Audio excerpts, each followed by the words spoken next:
Hey everyone, I'm Wa. And I'm Chris, and welcome to Docu Sweeties. We're two longtime friends who discuss the riveting and sometimes trashy world of reality TV and docuseries. Yes, but through our own lens, honey, which can be honey sweet, which can be vinegary, which can be, like balsamic, like really aged, but at the end of the day, because this is how balsamic is, hopefully mildly sweet. Hi, we're here talking the last two episodes, which is episode 12 and 13 of this season 4 of Love is Blind. Episode 12 is called Eternal Bliss. And of course, episode 13, Lucky 13, the reunion, honey, the reunion. So, obviously, 12 is the rest of the weddings. And as we already said, the 13 is the reunion or the tell all. And as we're recording this, we know that some things went down. Like, for instance, Netflix wanted to have round 2 of their live events, just like they had for Chris Rock. And so they tried to do a live tell all for this, and it did not go well, babes, honey. It did not go well. So they basically had to scrape the whole thing after much ado on Twitter, record it, and then release it. And the reactions of people on Twitter have been hilarious for many different reasons. However, let's not get ahead of ourselves. As we pick up, my loves, Kwame and Chelsea have gotten themselves to the altar. Wah? Yeah, and we didn't know what they were going to say. It really was kind of up and down on what the answer would be because we truly felt like Kwame was not satisfied with Chelsea because she wasn't Micah, and everyone else is like, but Chelsea's great. The way she like looks at you in the eyes and won't make, let go of eye contact is like she's there in it with you. But he says yes. And we're all mildly shocked. And then they have like this yay happy moment and they take pictures and it's like whatever. So then we move on to Paul and Micah. So Micah shows up to the venue and she's got on a slide with a poof on the top of it. And her girls all have on the same thing, but they're wearing it in black with silk robes. She's got on a white robe. Makeup artists are there. And you would think that a professional makeup artist might do a little bit more for Shelby, but no, it didn't happen for Shelby. Shelby still looks the same. And maybe it's because she's so like ugly on the inside that we have a hard time wanting to root for her. And if you guys don't remember, Shelby is Micah's best friend, the one who doesn't want her to be with Paul, the one who's was wearing that lime green silk outfit on her birthday and doesn't like Paul because he's smart. Yeah, Shelby, it's just that she is in a sea of girls that don't know style. At one point, Micah says in this episode that, like her and Zach, I forgot her name. Micah's like her, and Paul? Paul, her and Paul are complimentary because like she elevates his style. She says that at one point. And I want to be like, Micah, you have horrible style. You showed up on your wedding day wearing like some like basic bitch, like not even aloe, like Amazon set, like that's like cream ill-fitted with like a puffy jacket. I mean, no, you're not elevating his style, honey. Like all your friends cake on their makeup with broken hair, you know what I'm saying? And just like I don't think that we've known style yet to elevate anyone's style, So Yeah, I mean, at the tell-all, I was like, is she coming here? Is she at the like we're I mean, I hate to skip ahead, but it was a lot of self tanner and I don't even know anything about it and I noticed it. And it yeah. was a lot of high contour and she had just got her lips refilled. It was like a whole situation going on and I was like, wow, sis, like a year later and still making poor choices. Yeah. So anyways, she says something that's really poignant. She says that most people on their wedding day know if they're going to get married or not, and she didn't know whether she was going to get married or not, and that was a very real thing to say. There was also a delicious looking charcuterie board. I mean, it was amazing looking. The honeycombs. Ooh, you know how sometimes you go out to like wine venues and you get a charcuterie board and it's like expensive and not at all what you expected it to be? It's very upsetting. Yeah. You know how like you think you're about to get married, so you show up to your wedding day, but then you end up not getting married. It also could be very upsetting. But let me tell you. So then all the people are there. Paul's family, Micah's family, the people that we've grown to lovingly refer to as their parents. And then we'll see what happens. It's like, I'll be honest, like, I never thought they were going to get married. So, like, Paul kind of being like, I don't know what I'm going to do. And yeah, we'll see. And I really haven't decided yet. I'm like, this is not going to be good. So here we are, though. We go down the aisle, and Wait, we forgot to tell that her mother said something really cool. Like her mother was like, "Listen, people who have known each other for years and get married don't end up staying together. So just because you guys haven't known each other for that long doesn't mean you're not going to stay together." And then she like admits that she's the only child and like a miracle child, and like she didn't think her parents. So we start to see like Micah, and I in that moment felt a little sorry for her because I was like, "Oh, you've had some kind of adversity. So this like person that we see here who's kind of an asshole, like maybe it's because you had to fight to survive or something." And both her parents come in and she's like really grateful to them for loving her, and her dad's like, well, we didn't have any choice, you're our only kid. So it was kind of hilarious. And then the whole time Paul is like, I don't know what I'm gonna do, I don't know what I'm gonna say. He's talking to his people, and every single one of his family members are like, you're gonna say yes, you did this whole thing, like you love her, like say yes. And he doesn't quite say what it is that's making him not sure. And I completely understood what he was saying in the reunion about why he wasn't with her, but Vanessa, for some reason, Vanessa Lachey like wasn't getting it, and I was mad at her because she was like, "Ooh, do you understand?" Like, anyways, we'll talk about it. Yeah, I know we will. I'm just okay because I'm gonna keep. I mean, we're allowed to jump around. We're allowed to jump around, Chris. This is our show. If you want to jump around, if I want to jump around, go and do it.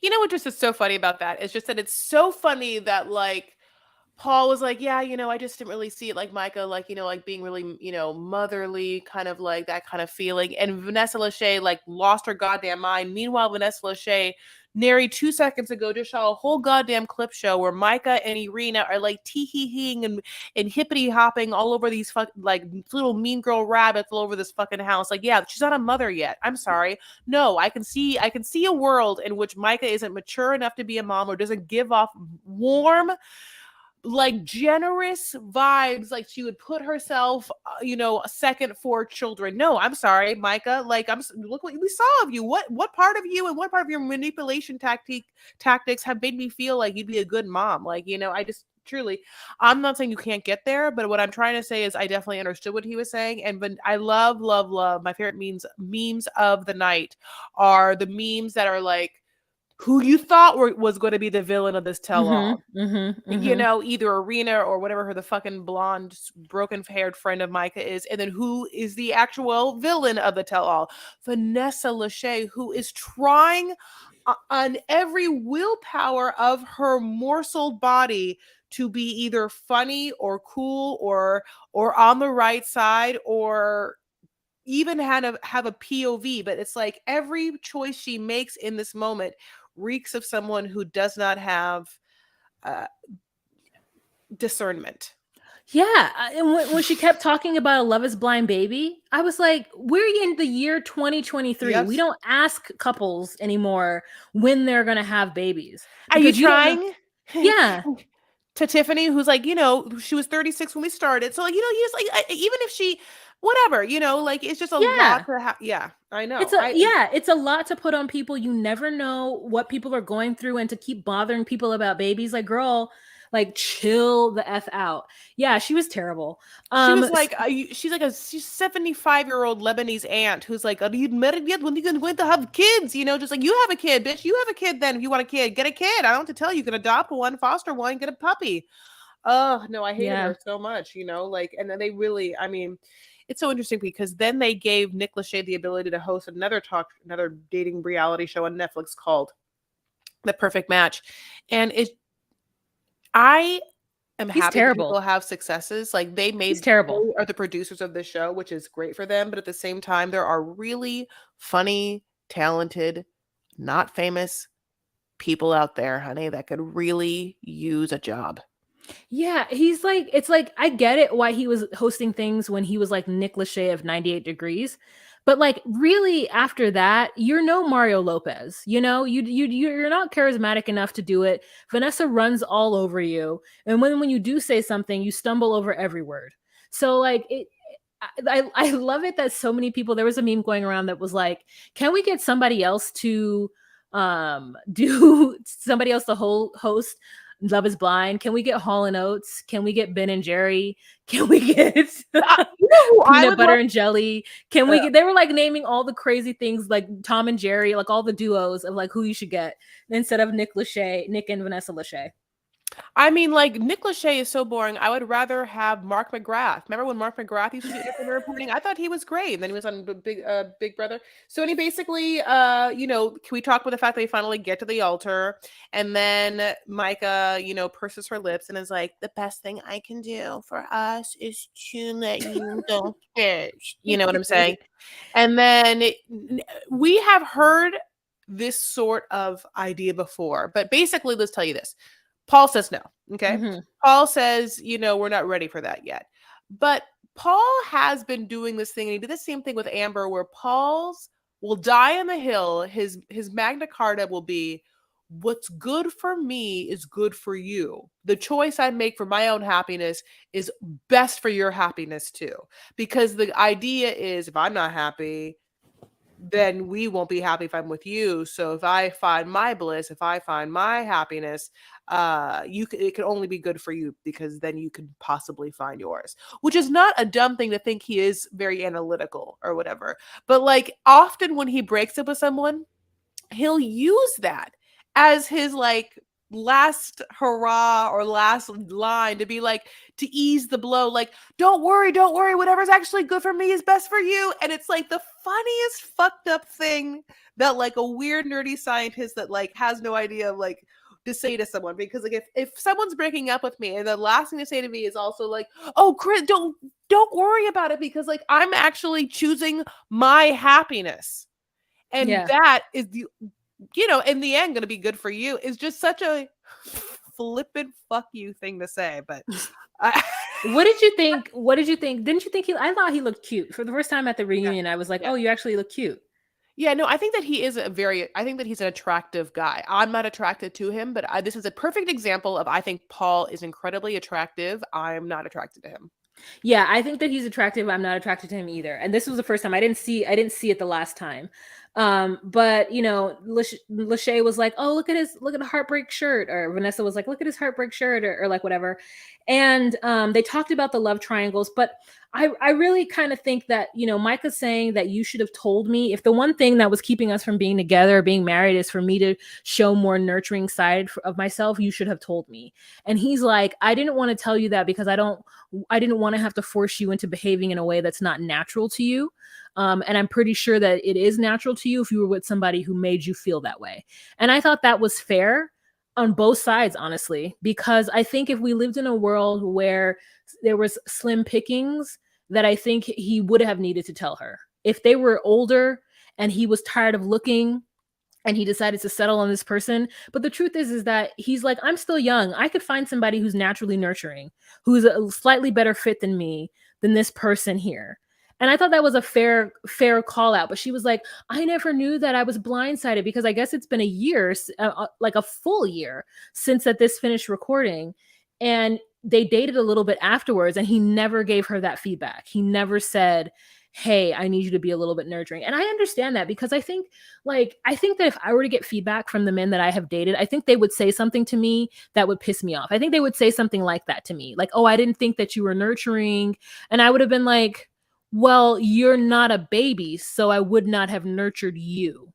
Like, or they would have said something like, I don't know, sometimes I've gotten feedback about myself where I was like, oh, yeah, I didn't want to give that to you. So that's a fair call out, because you can say I'm not nurturing, but I know that I am to like the people and the things. I mean, not every person, but I know that I am. And so for someone to say that you're not that way with me, I would be like, yeah, you're right. I wasn't that way with you. And it's because I didn't want to be.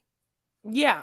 I think that because I've gotten to a place now, like I don't really care about feedback. Well, I don't really care so much about feedback. I guess maybe it's good, like with your auditions or on dates. It's like you don't really you really don't get feedback on dates in a constructive way unless it's like through a matchmaker and stuff like that. But like sometimes it would even feels like auditions. It's like, well, if I didn't get it, I didn't get it.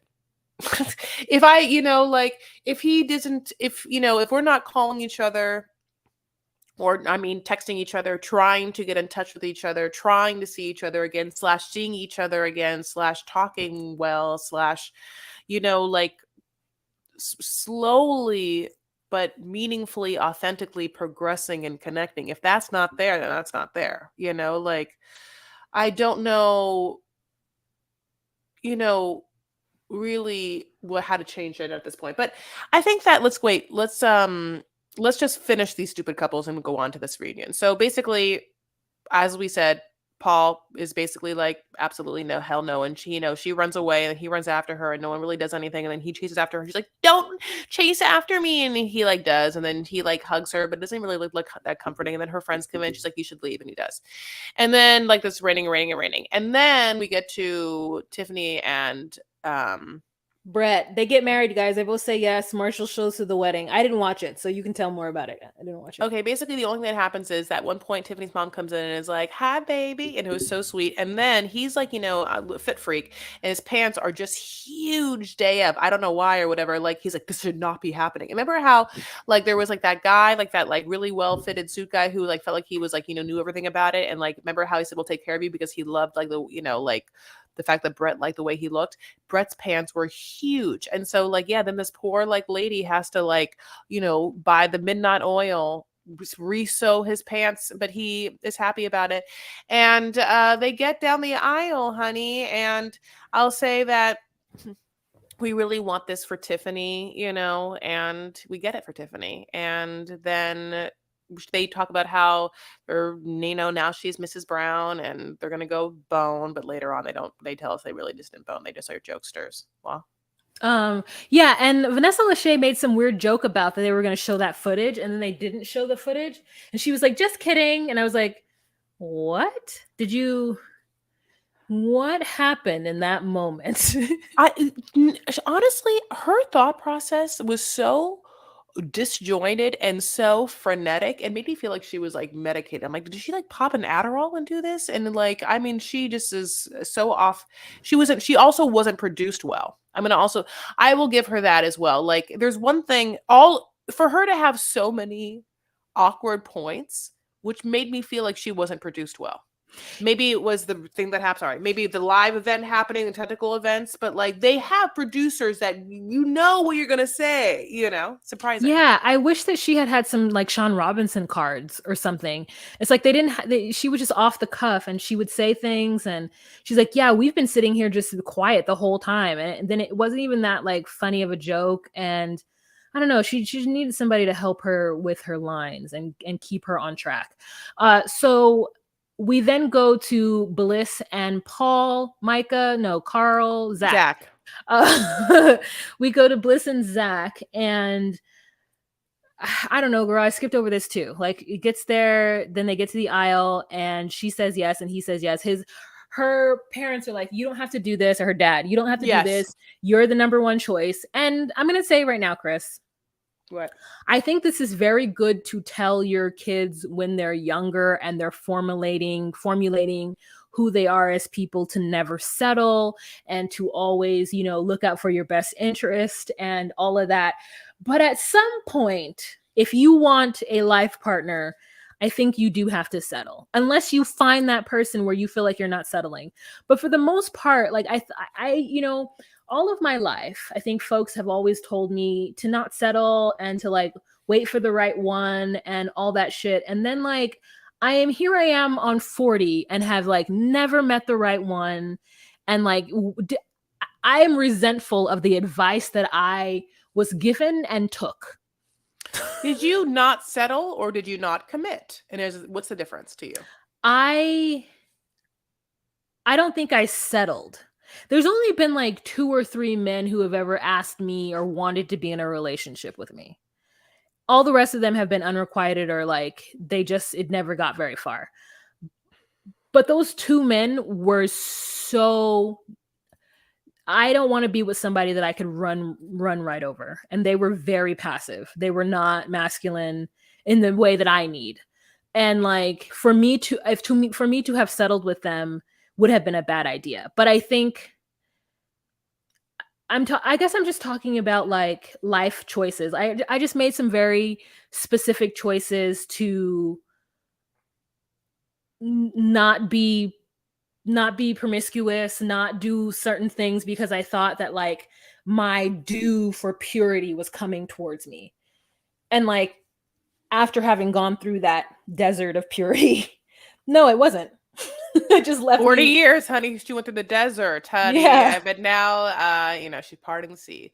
No, it's just Moses joke. So, let me Moses just say that, joke. A good joke. A good old Moses joke. honey, biblical joke. So, 40 years. yeah, the part of Bliss walking down the aisle where her mom is like, "Hey, you look at me, I got you," and she has her mom and her dad's kind of like feeling out that he should probably like be a little more Supportive. positive in this moment, and then he does, and then they walk down the aisle, and the preacher's like, "Who gives her away?" And you know, the mom says, "We do," and the dad says, "I do," and be like, "We do. It's we. We both walk her down the aisle." I was happy they both did. He gets there. Zach does the Zach thing that Irina loves, which is they start staring right at her, like not blinking, and it's that kind of thing. You're like, you better not be fucking staring at her like you're nervous because you're about to fuck up her life. You better be doing the thing that Irina loves, where you just stare and blink at someone because you're so in love with them, I guess, or whatever. Like it's your Zach thing. Like if any man just like, I'll be honest, if any man stared, I'm not to pull Irina. I think that if a man was like, I mean, if you are watching Patreon, you know exactly that I am like not blinking, staring intently, not smiling as much as just here presently. I am not going to tell you it's not creepy. I mean, like, even if I was intently in love someone, maybe if we're in the act of intimacy, can I does do such a thing? But even then, I'd be like, I would kiss the person just to like wouldn't have to see their eyeballs anymore. Just be like, Oh wow, I love that. People have done that to me. I get stared at intently often. And if it's somebody I don't want, I will stare right back at them just as just as awkwardly. Like I if hate we're in it. public, oh yeah, fully. If I like make eye contact with you and realize you're looking and then like look away and then I make eye contact with you a second time, my head doesn't turn. I'm like, and we will stare at each other. I hate it. But if it's I a hate guy that like it. I hate it. but sometimes they're like don't you ever have those moments where you like have this like sort of like guttural reaction to somebody who, I don't know, you're at like an event or something and you guys are just staring at each other, and this is what I do. I'm a looker up and downer. Like I will be like staring at the person, and then if we keep looking, like if I need to break eye contact for whatever reason, I'll just be like, Oh, that is yeah. so horrid. You are Yeah. little eye whore. You are. Yeah, I will fully look them up and down and then just like come back up again and stare. And I've done it to a guy that the last guy I dated in California. I did that to him one time. We were somewhere and he was like, and we had already been intimate and everything, and he was like, it always throws people off. I love doing it. So like I'm okay with the eye contact. Ugh, I mean, I get immediately like uncomfortable. So I mean, if I was in a dom relationship, it would be a tactic, like it could really make me feel like jittery. But I'm not. So let me just tell you this. He says yes, and she says yes because she really did fall in love with this person, and he's also an attorney, which is great for them. And she's like, she makes a cute joke. She's like, well, we're signing this legal document, but if you can get us out of this, can't you? Yeah. I'm marrying the best person here. Like she feels like she's marrying the best person here. It was just so funny because Irina, when she got him, was like, "Oh, honey, she dodged a bullet." Yeah. It is so interesting how someone's trash can be someone's treasure. Wow. Treasure. Okay. So then we get to episode 13, which is the reunion. And Oh, Bliss is hell all of a breaks. sudden married to Ben Affleck. Oh, You didn't think Zach looked like Ben Affleck? no. Oh my god, he 100% did. Wow. I mean, I don't even know what to tell you. No, I didn't think of it. And then you're saying it to me. And even now I'm dumbfounded and shell shocked, No. Okay. Okay. But, okay. So yeah, obviously we're picking up with the fact that They couldn't record it. So, and we also learned that Jackie and Josh are not in attendance. They are not there, which They're is, pissed. They're pissed. yeah, yeah. Like, and then she's going to talk to them. Vanessa's going to talk to them, and Vanessa's talk with them is like, is that a different person? I thought it was I was like, you look completely different in this scene. And also you're acting like a completely different person. Like, who the fuck is this person? And do you have a twin sister? Yeah, it was almost like she didn't recognize that Jackie is one of the villains of the season. So it's like Vanessa watched a different show than we did. And maybe it's because she met them, but she went in on Paul for not choosing Micah and saying that she wasn't motherly. She took that really, really close to the heart. She talked to Irina, but let Irina ramble and talk about nothing. It wasn't until Nick was like, "Okay, Irina, I hear you, but like, please answer this." And I don't know, she just, to me, like when she went in on Zach, when she's like, "Well, who said it, Zach? Who did it? So what are you Yeah. saying? Like, why are you going after Micah?" She was fully on Micah's side, and it was just so weird when she's talking to Jackie and Josh. She's like, "Oh my god, you guys look so happy, and are you guys gonna have some JJs?" Like the amount of asking people if they're gonna be pregnant because they've been together for a year. I'm like, she is hosting like it's 2001. Yeah, I mean, she's like hosting at like a family, Thanksgiving as well because it's like the invasive aunt questions. I can't. Yeah, she's fucking nanas. I mean, she lost her mind. But I will tell you this. I mean, we all have one. I mean, I don't think that she's ever been a bad host before. I've never like I just think that she was off one.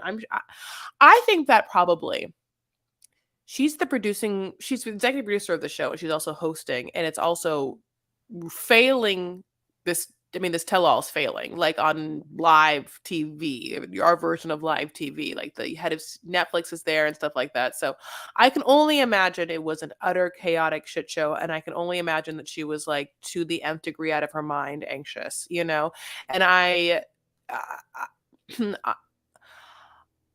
and I will also say that, like, I wonder what the producers were like there for her, because she's wearing two hats, so like it's very hard.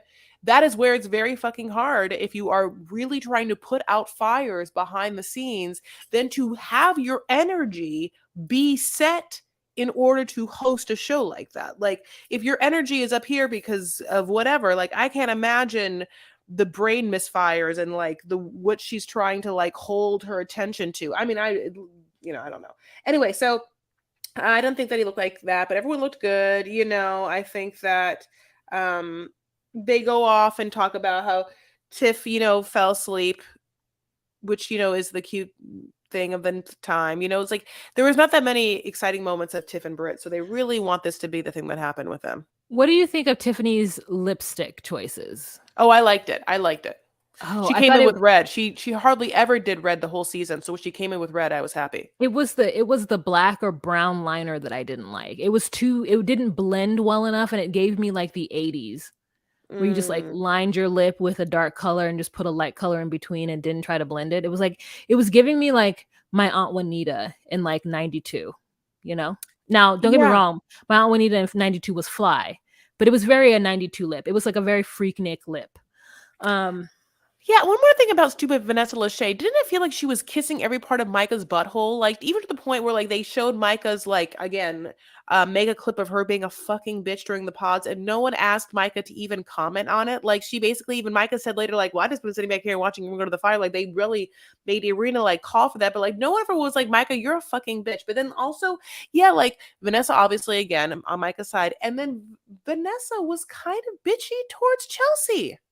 Yeah, it's like she wanted Chelsea to explain, why she did the things that she did. And Chelsea was like, "Listen, first of all, let me first of all say that the edit and what was shown and done was not what we would have wanted." She said something like that, basically saying that the edit was kind of fucked up and that Which it was. yeah, and it was. And she's just like, "Oh, every conversation after Mexico was pushing a narrative that wasn't theirs." Mhm, And mhm. so, that's why there was some kind of confusion whether or not her and Kwame were going to be married was because of the way they edited it. And Mm-hmm. so they didn't appreciate that, but they came in kind of, I think Kwame did what he needed to do by apologizing, and he did the 3 layers of apology for the way it looked like. And then him and Micah, like, they kept drilling in on him and Micah and how, oh, well, Chelsea said that Micah said that that she was going to break up with him, and I Kwame said know. the same thing too. So what does that mean? And Kwame's like, well, we both had that conversation. It just wasn't done. And they were like, okay, well then why'd you cry, Kwame? Why'd you get so emotional Yeah. if it wasn't you? He's like, because I still was in a relationship with her. And then finally someone had to say, look, this pod situation is difficult and no one is there and doing it but us. And all you get to see is like snippets and clips or like whatever. Yeah. And they just went in too much. The fact that these two are still married, happily married after a year. Once I found out that it had been a year later, every question that anybody asked, I was like, you guys, they've been together for a year. This isn't season 1 where it was like 3 months later and some of them got divorced and some of them didn't. This was like a full year afterwards.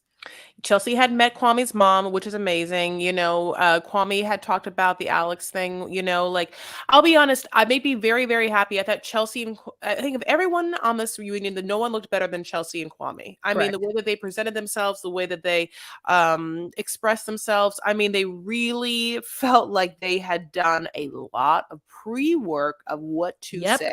Yep. And I think that there was an exacted too of how to maintain your strength and boundaries while taking responsibility and accountability. And you heard those words a lot: responsibility, accountability, words, actions. You'll hear that a lot. And then it's funny because I'll tell you, the Marshall part was interesting as well. For that part, Marshall, yeah, anyway, maybe we'll get there when I No, can. tell us. Yeah, like having Marshall have to react and then to the conversation, to Jackie and Josh's pre-taped interview, as well as basically Jackie calling him sweet and or soft, which we can say can basically mean gay or Homophobic. homosexual. Yeah. Yeah, it's a homophobic way of saying that someone is like maybe perhaps suspicious and or suspectly gay. Like, it feels that way. Uh-huh. They didn't want to say those words, but they want him to address it. And he is trying to just basically be like, I don't want to address it. It was a year ago. But then he's like, so Jackie, stopped trying to like talk about it in the press or whatever, which I was like, oh, I think you should have just stopped it there. Like he kind of did another dig at Jackie. I don't quite understand exactly. Jackie wasn't the one that released the text messages between Jackie and some friend where Jackie calls him soft or sweet. I'm sure that Jackie did not, or I don't know, I'm not sure. I'm assuming Jackie didn't want that to come out, that she had said that, like, I don't know. So I guess I don't understand why Marshall took it to offend that, as if Jackie was maintaining some sort of fire to this story in the media. I think it's because she didn't immediately apologize and say, like, I shouldn't have said that, that was wrong. Mm-hmm. She kind of said things like one of her posts regarding that was like he was suspect, was saying something was keeping in the tone that he was suspect. And I'm like, this is a moot conversation. This is a conversation that we shouldn't even be having. Like, yeah, when I talk about shows and I watched, MILF Manor, one of the guys, I was like, oh, he's definitely giving me gay vibes. But like, I wouldn't necessarily, I don't know. Like, I think Jackie's allowed to have that opinion and say like, yeah, I think he's gay. Like, he's giving me gay vibes, but I would say he's giving me gay vibes. Like, he's not giving, the femme energy is too much for me or something, but there's ways to say it without, I don't know, sounding like it's wrong to be gay, Yeah. That's the part that he's sweet. It feels like there's something wrong to be gay or to be a femme Black man, or you have to be a certain way. There's other connotations involved with the term sweet, especially coming from someone who you fell in love with in the pods, right? It's like his voice when you were talking to him wasn't that or whatever, but when you got around him and he was sensitive and he wanted to talk to you, that means he's sweet. Like that's what the thing that feels weird. And so, you know, she kind of went on this campaign instead of her being like, hey, you know what, that was me just being drama and Marshall wasn't that at all. They still kind of led to the fact that he was like Mm. that he wasn't man enough. And like even when she's like, he called me a derogatory name. Like he said he didn't call her a derogatory name. He just made the comment about her strong jaw, which, you know, can be seen in a lot of ways. But I'm like, then don't say he called you a derogatory name. Like, I don't, you know what I mean? Like, I don't know. Yeah, I mean, yeah, that was a very interesting back and forth. Is that we realized that in a conversation, she says what she said in the text to his face, and that he swipes back to say that she looks like a man. Mm-hmm. You know, like just a blow for blow kind of thing. And I think that there's probably no one. There's not probably a lot coming. There's probably not anything you can really come back from that kind of conversation. At least I don't think so. Like I think once that conversation happens, it was probably obvious you're probably not gonna like get married. And she probably wasn't gonna go and try on the dress, which of course is what happened. Yeah, and I think he felt like she could have at least got to the altar and gave him the moment to go through all that. And I guess I can see that from a producer point of view or from the point of view of being on the show But and wanting to. why? Why would he can I ask something? Why does he think that he's owed that? Because it's a reality show and part of it is to go down the aisle and do make the answers there. Yeah, but I guess he's like, oh, I was slighted then and I'm slighted now. Like he doesn't get to, because he, of course, as we said, they're not there, right? They're phoned in or whatever. And he's like, I was slighted then and I was slighted now by them not coming, and I can't say my piece or whatever. And I kind of want to be like, no one owes you anything. Like I don't think that, I mean, like they broke up. We saw it, Yeah, but like. you're on a. I get what he's saying. I see what you're saying too. But I think if this were real life or not a reality show, I think you'd be right for her not to show up to things. But I kind of respect the fact that Irina showed up to the reality to the reunion. She looks great. I think she looks great Yeah, she also. looked great. Yeah, she She did. like definitely they got tanned by this. Like, listen, they must be hanging out because they both got tanned at the exact same time, honey. But they were just like, we're gonna sit over here and look as hot as possible and be on this solitary couch. You guys, I mean, I don't know what to tell you. This is like such a weird. I also feel like it's weird that we don't know that why is the Calvin Klein photo shoot, why is that not done yet? It's been a year. I don't understand why didn't we see the pictures? Are we tell me the photographer won't give you the license, but like the fact that they don't have the pictures yet of their engagement photos, it was a year ago in those underwear, that would seem weird. And also they absolutely should have a Calvin Klein sponsorship. Go Yeah, ahead. they should. I mean, really, I mean, single-handedly, Chelsea makes me want to buy Calvin Klein. I wouldn't be surprised if their sales went up a little bit for her doing that. I You would already not. have. I thought you literally already told me that she did, didn't she? Did you buy some? I didn't buy it yet. I looked at it and then I was like, I don't like these colors. I want to do something bright like hers. And hers were pink and then hers were yellow. And I was like, I want yellow and pink. But also I hated the audience. I hated that they had a live audience. It I always, yeah. They were like, boo, no, you don't get to, this girl has already got shit on by the internet. You don't get to shit on her in person. Like that's where I draw the fucking line.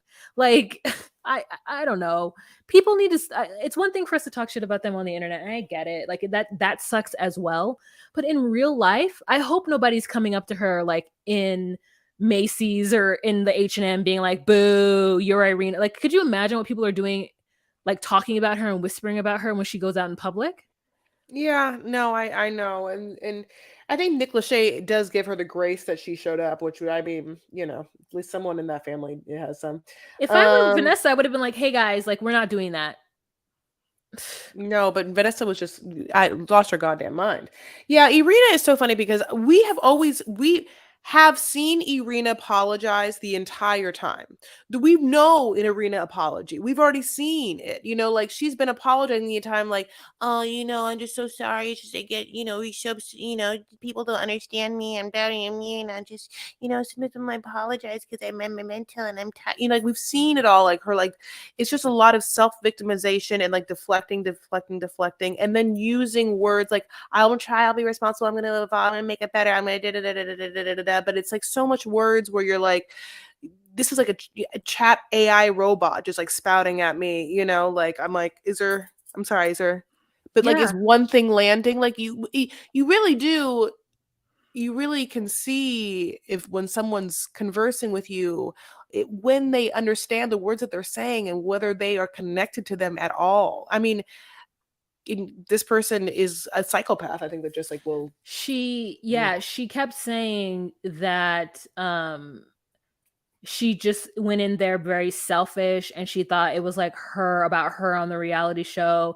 and that, she didn't want to go to Mexico, but the producers made her. But she almost didn't she kind of said it. She mm-hmm, alluded to it, the fact that she wanted to go home, but they were like, no, just go to Mexico.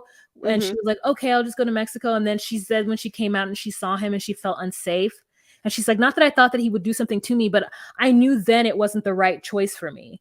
And I'm just like, because love isn't blind. Like, she could have said, you know what, love isn't blind for me. It's like the person that I got to know when I saw him, I guess I don't know. For me, honestly, it would not have deterred me unless he looked like Osama. Like, somebody would have had to come out looking butt ass for me to be like, I've talked to you for 20 hours a day for the last 3 weeks, and I'm seeing you, and I'm like, no. Yeah, love is not blind. I'm going to be honest. Love is not blind. You know, like I don't think so. I think that there has to be, I think that there's beauty in everyone and not everyone's attracted to everyone. So there was whatever chemistry and whatever little magic that happens and whatever fairyland that I guess Cupid lives in. I'm not quite sure how love works, obviously. Like I think a stork delivered me, I'm pretty sure. Like I was a hatch and an egg. But like, yeah, I think that there has to be a little mix of you finding someone interesting, attractive, noteworthy, beautiful, whatever, and you feel something in their presence. Like there's it's a way that they make you feel, playing upon all the sensory elements that you take in as a human being, and beauty and eyes are one of that, and smell is one of that, Oh yeah, smell is super important. Yeah, love is not blind. Love is not nose the blind. love. Yeah, love is not Yeah. nose blind. Because let me tell you, right, if you come out and you don't smell right, I'm out. Yeah. I mean, love is not death. What if you were married someone it was like this? Like could you do it? I mean, no, Like, you would hear them. You're in the pods, you hear them. Yeah, I would stop that voice immediately. okay, so what if there was then fine. What if there was a different show called Love is Death? Is love death? Love is blind. Love is death. And the Love is Death is just you see someone, okay, and you're just like, you just like wave hi. You're You like just hi. touch It's each like other. Eric and Ariel. It's a lot of Eric and Ariel. They're like, I think like they're just like, hi, how are you? And you're like, I'm good. How are you? And you're like so hot. And then you get outside, you hear their voice, and it for whatever reason, it's whatever reason, it could be up and down. It could be everything. It just is. It could be whatever the voice is. And like I don't know. then I'm gonna is be love honest. death. I don't know, but I know for sure smell. Love's olfactory glands Yeah. is I couldn't do it. But Could what you be else? with someone that had really rough skin, like just like prickly skin, just like their whole skin, just like maybe bumps all over their skin? I've Like, never felt that, so I don't quite know. okay. We have a show, I guess, to talk about. Anyway, I think we're yeah, done. great. I will tell you this. This was a weird season that I definitely enjoyed watching, but didn't really like any of the couples. I guess now, having said that, definitely Chelsea and Kwame are my favorite couple. And the only reason why I say they're not one of my favorites is because they are right. They got a shitty edit. Their edit made us feel like Kwame wanted someone else and then got stuck in a situation where someone who was very smart was like, might as well just be with me. And he was like, I don't want to sacrifice that. She's like, we got to sacrifice with everyone, and I'm your best bet. And then he was like, you are. No, that's true. Okay. That's not what um, happened. I think that she's amazing, but like that's what the narrative kind of was, right? yeah. I do want to apologize to Kwame for assuming that he didn't love his name. Yeah. Yeah. Two, I also want to apologize to him for talking shit about him being in Portland and applying to a show that's in Seattle, because Brett fully lives in Portland too. So you're right, it was for the Pacific Northwest, and so he applied, and so yeah, some people were from Portland and some people weren't. I think, yeah, I think that Kwame and Chelsea, well, Chelsea's my favorite. My favorite couple is Zach and Bliss, honestly, because I really did root for them. And I love that the couples all hung out with each other for that full year. And I love the fact, and this is so peaceful, that they got to live a full year without anybody knowing who they were. And they got to truly get to know each other without the public eye. And now, a year later, they're having to kind of see the show for the first time, talk through whatever frustrations that they had. Bliss got to see how shitty Irina was to him from the jump. And I think it just probably made them a lot stronger. And I'm happy for them. And I hope that they, are able to make it.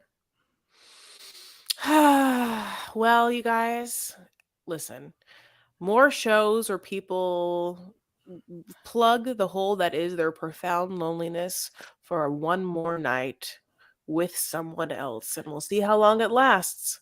One night only. One One night. night only. I was gonna do a little harmony. You didn't like it? No, it's just that it's a delay on my end. Oh. Come on, big baby, come on. One night only. We only have till dawn.